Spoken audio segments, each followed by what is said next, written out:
The greatest athlete that I've ever worked with in my entire career was. People are still talking about that John Jones and Francis Ngannou fight. Is that completely off the cards because of Francis leaving the UFC, or is there a bridge or a way that we could get that back on? Francis didn't want that fight. Francis isn't here because of John Jones. Now, we know that you are friends with Donald Trump, and it made me think, has he ever told you who his GOAT of UFC is? And has he ever asked for you to put on a fight in particular? He is so knowledgeable about the fight game and loves it. Charlotte Daly with Mel Sport. I'm joined by Dana White. How are you doing? I'm awesome. How are you? I'm not too bad. I want to kick things off by talking about the UFC as a business, just first of all. Become multi-billion-dollar business, highly successful. But you always say that you're only getting started. So I want to know, what is next for UFC and what are the things that you want to put in place going forward? Yeah, I mean, there's still a lot of places that we haven't been. We're going to go to Africa still. We've never been to Spain. Ilia Topuria is fighting this weekend, and many other parts of the world. Plus, when I was growing up, we had Channel 3, Channel 5, Channel 8, and Channel 13. Then cable came, and we had like 33 channels. And now, obviously, there's thousands of channels, but streaming is becoming massive. The world is getting smaller. And I always dreamed of a day where we could watch the same fight at the same time on the same channel. And that's becoming a reality. So when you look at what my ceiling is for the fights, it's 8 billion. There's 8 billion people in the world. And if you do the right fight in the right place at the right time, you know, the business is limitless. You said there about Ilia and the fact that fighting in Spain, he's obviously said that the Bernabeu is one of the places that he would like to fight at.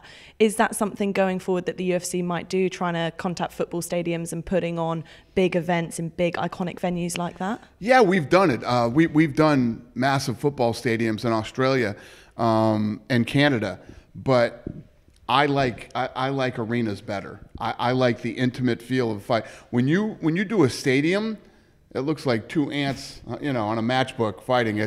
I like arenas better than stadiums. We've seen in boxing at the moment as well, and now creeping into UFC as well, the Saudi investment is taking sport to a whole new level.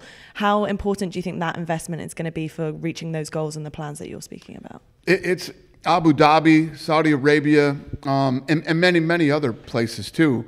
It's a big deal. Obviously, I mean, if you look at what Saudi is doing right now for boxing, I mean, they're making fights that people thought would never be made. So yeah, I mean, there's always something big and good going on in the fight business.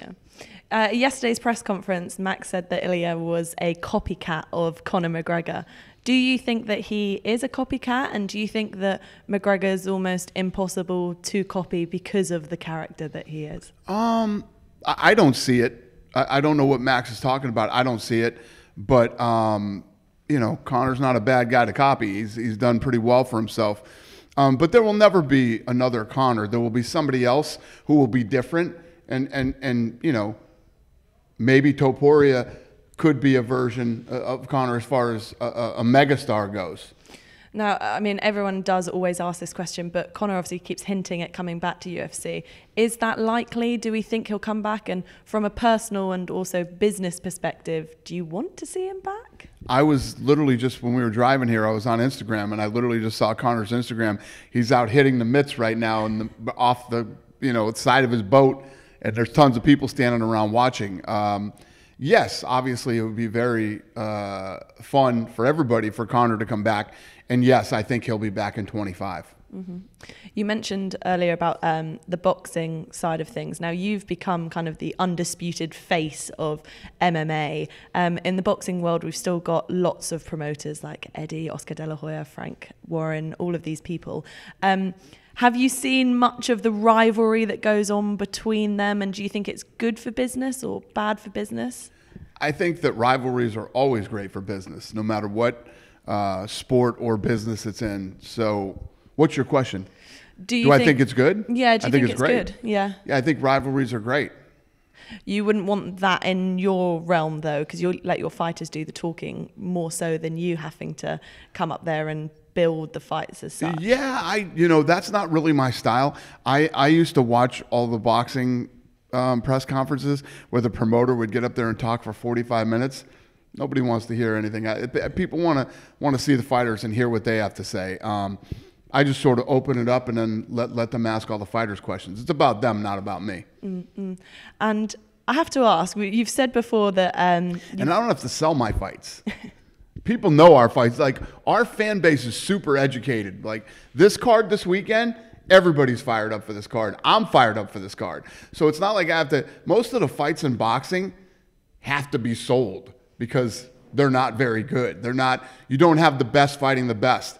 There is no need for me to say anything when we go up to promote a fight because the fans already know that the card and the fights are awesome.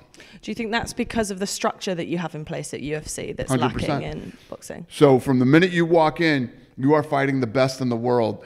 And then when you get up into the top 5, there's no doubt who the best in the world is.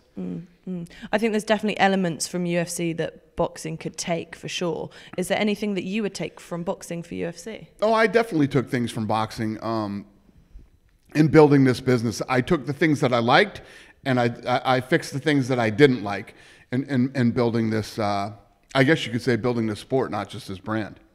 Now, we know that you are friends with Donald Trump, and it made me think, has he ever told you who his GOAT of UFC is? And has he ever asked for you to put on a fight in particular? You know, it's funny. He is so knowledgeable about the fight game and loves it. I mean, every time he's flying on his plane or he's home on a Saturday, he's watching the UFC fights or boxing. I mean, he watches all kinds of combat sports. I mean, he was very key and instrumental in the early days of boxing, at his Trump venues, putting on big fights from, Tyson to you name it. He put on all the big fights. I know he's never told me who his favorite fighter is, but pretty much every weekend he'll call me after an event and want to talk about the fights. I know you're probably not going to give me your favorite fighter because I know you've got a lot of respect for and a lot of time for all of your fighters, but is there a fighter, whether it's past or present, that has kind of stuck out to you and has almost a special place for you in your heart? There's plenty. All of season 1 of The Ultimate Fighter, Chuck Liddell, Matt Hughes, and the greatest athlete that I've ever worked with in my entire career was Ronda Rousey. People are still talking about that John Jones and Francis Ngannou fight. Is that completely off the cards because of Francis leaving the UFC, or is there a bridge or a way that we could get that back on? Francis didn't want that fight. Francis, I've said this many times, Francis isn't here because of John Jones. And I know you have no plans to walk away from UFC anytime soon, but what does life look like for you after UFC? What does retirement look like for you? I can't even imagine it. I don't know. Instead of finding ways to do less, I'm actually finding ways to do more. I'm making myself busier than I've ever been.